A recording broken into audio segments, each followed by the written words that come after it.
انا عايز بس اقول لكم ان الفيلر مده بقائه بتعتمد على كذا حاجه. بتعتمد على الكواليتي بتاعت الفيلر، وبتعتمد كمان انت حقنه فين، في انه مكان، وبتعتمد انت حقنه في انه ليفل من الجلد، يعني حقنه في الجلد في انه طبقه بالظبط.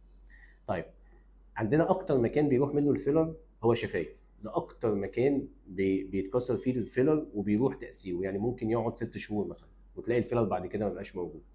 تاني مكان الخدود ممكن برضه بيقعد منها من 6 ل 9 شهور. اكتر مكان بيثبت فيه الفيلر وبيقعد فتره طويله جدا هو الفيلر تحت العين. ده ممكن يقعد سنه ونص، وممكن يقعد سنتين، وممكن يقعد 3 سنين، وممكن يقعد اكتر من كده. لانه بيعتمد على الاستابيليتي، المكان ده ثابت ما فيهوش حركه كتير، فعشان كده الفيلر ما بيتكسرش فيه بسهوله. لكن الشفايف مكان حركه مستمره، ومكان شرب، ومكان الدم فيه بشكل كبير جدا، فكل الحاجات دي بتاثر على الفيلر وبتكسره بشكل اسرع، فعشان كده الفيلر في الشفايف ممكن ماكسيموم يقعد 6 شهور.